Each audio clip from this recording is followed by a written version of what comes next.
schools and first years of college saw the beginnings of our females developing their breasts from age 16 to 22.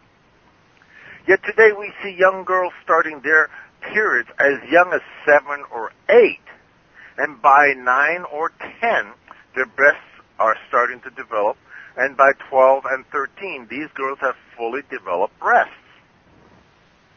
In Mexico, where pesticide usage are much, much higher and are still using many pesticides that have been banned for some 20 to 30 years ago in America, they're reporting that some 6 to 7-year-old girls are starting their periods. This is absolutely insane. And of course, the breast cancer rate is horrifyingly high. Breast cancer is the second leading cause of cancer-related deaths for women in Mexico, and it strikes 1 in 8 women worldwide. We can pretty much relegate most of this problem to estrogen problems. Now, no one is talking about the boys. Now, what do you think would happen if the environment, the food that these children are eating and breathing had too much female estrogens?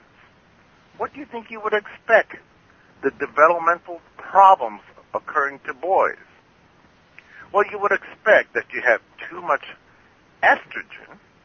You would expect the boys to be underdeveloped. So is the case.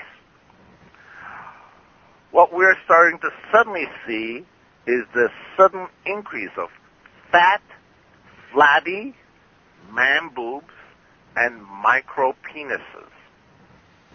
This is a pretty socially unacceptable thing to be talking about, but it's hitting across the school grounds like nobody else's business.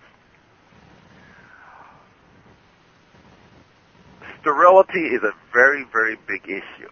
If you start looking at what you know, baby boomers back when we were teenagers, if we messed around and had sex, we will promptly became daddies and mommies.